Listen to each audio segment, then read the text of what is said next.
যার যা হক এবং অধিকার তাকে তা অবশ্যই দিতে হবে। জি অবশ্যই। দোহা লাগে কিছু বলুন আমাকে। কি জানতে চাও? স্রষ্টা দয়া করুক, একেশ্বরবাদী আর নবী ইব্রাহিম সম্পর্কে বলুন।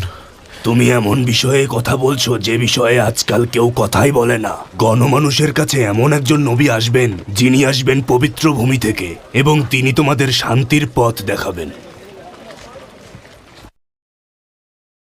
আশহাদু আল্লা ইলাহা ইল্লাল্লাহ ওয়া আশহাদু আন্না মুহাম্মাদান রাসূলুল্লাহ।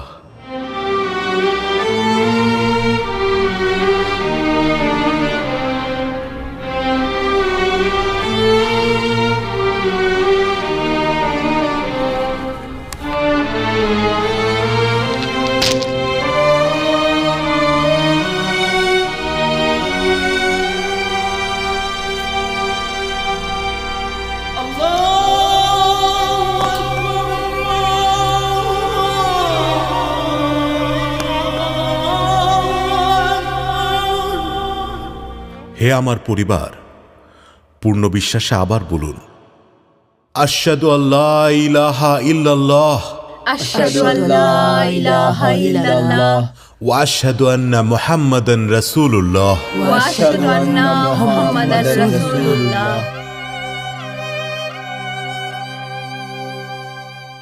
আচ্ছা ঠিক আছে মুসাব, বলছি। এখন শুধু তোমাকেই বলবো, অন্য কাউকে কিছুই বলবো না, কারণ তার আদেশ এখনো আসেনি। আচ্ছা বলো, আমি বিষয়টা গোপন রাখবো।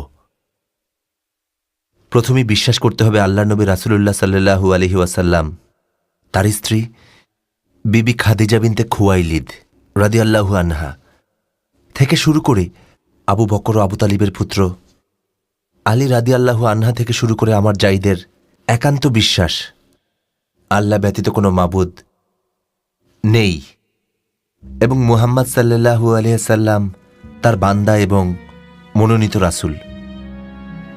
আরো কিছু বলো জাহিদ, আরো জানতে চাই।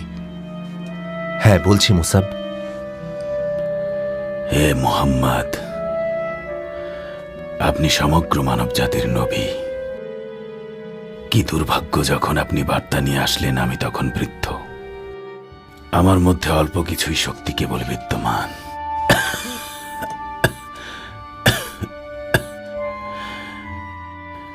যদি আমি বেঁচে থাকি, আপনার সমর্থনে কুরাইশদের বিরুদ্ধে লড়াই করব আল্লাহর বাণী প্রচারের জন্য। অবিশ্বাসী ভণ্ড মুশরিকের হিংসা আপনার আদর্শের পথে বাধা হয়ে দাঁড়াবে সব সময়।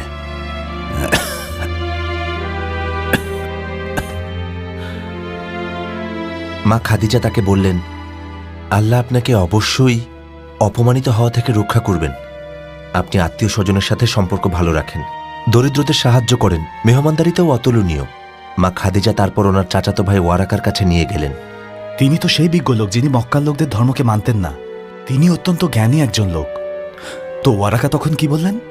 নবীজি মুহাম্মদ ওয়ারাকা ইবনে নওফেলকে হেরা গুহার ঘটনা সম্পর্কে বললেন আর এই আয়াতগুলো তিলাওয়াত করে শোনালেন। পরম করুণাময় অসীম দয়ালু আল্লাহর নামে শুরু করছি, এটা বলে তিনি শুরু করলেন, পাঠ করুন আপনার পালনকর্তার নামে যিনি সৃষ্টি করেছেন মানুষকে জমাট রক্ত থেকে।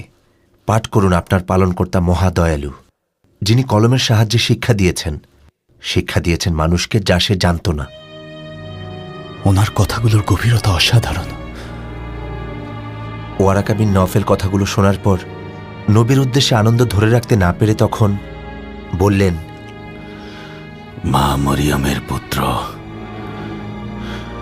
নবী হযরত ঈসা আলাইহিস সালাম আপনার কথাই বলেছিলেন। নবী মুসা আলাইহিস সালামের কাছে আল্লাহর বার্তা নিয়ে যে ফেরেশতা এসেছিলেন, সেই ফেরেশতা বার্তা নিয়ে আপনার কাছেও এসেছিলেন। আপনি আল্লাহর প্রেরিত রাসূল। ধর্ম রক্ষার যুদ্ধে আপনি সামনে থাকবেন। এটা কোন সময়ের কথা বলছো জাহিদ? শুনো মুসাব, নবীর ওহিলামের কথা জানতে পেরে ওয়ারাকা বলেছিলেন, ধৈর্যশীল হয়ে অলৌকিক কণ্ঠ বোঝার চেষ্টা করতে। তিনি আবার সেই কণ্ঠে শুনতে পারলেন, বিসমিল্লাহির রহমানির রহিম। সব প্রশংসা জগতের পালনকর্তা আল্লাহর প্রতি, যিনি নিতান্ত মেহেরবান ও দয়ালু, বিচার দিনের একমাত্র অধিপতি। তোমারই ইবাদত করি এবং তোমারই সাহায্য প্রার্থনা করি।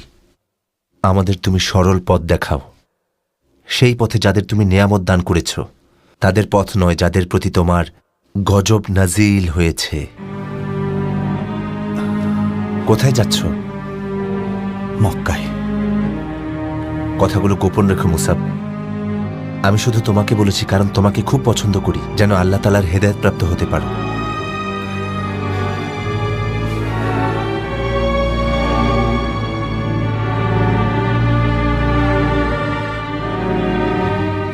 মুহাম্মদ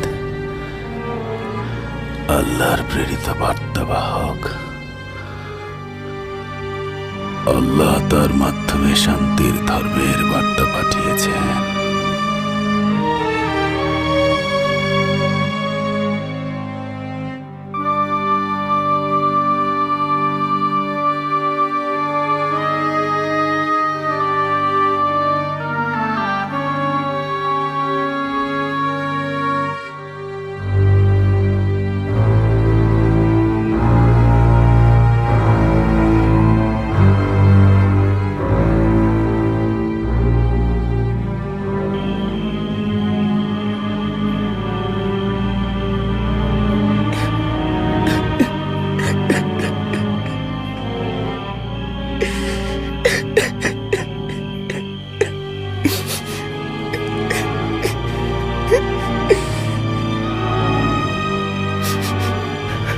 কাঁদছ কেন তুমি ওবায়দুল্লাহ?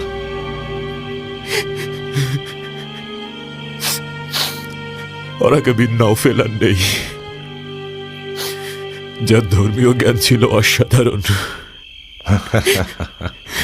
কিন্তু সেই বৃদ্ধ ওয়ারাকা বিন নওফেল কখনোই আমাদের ধর্মীয় বিশ্বাসকে অনুসরণ করতে রাজি হননি। তাচ্ছিল্য করবেন না আবুল হাকাম। আরে না, অনেক দিনই তো বেঁচেছে সে। আসাদ গোত্র তাকে যদি সুরক্ষা না দিত, মক্কার লোকেরা কবে বের করে দিত? আপনাদের অনুসরণ না করা সেই জ্ঞানী আর নেই। তার আগেই দুনিয়া থেকে বিদায় হয়েছে জাহিদ বিন উমর বিন নুফাইল আর উসমান ইবনে হুয়াইরিস। তারা খুন হয়েছিলেন। মক্কার মানুষ নিজেদের অনুশাসন আর প্রথার বিরোধিতাকারীকে কখনোই প্রশ্রয় দেয় না।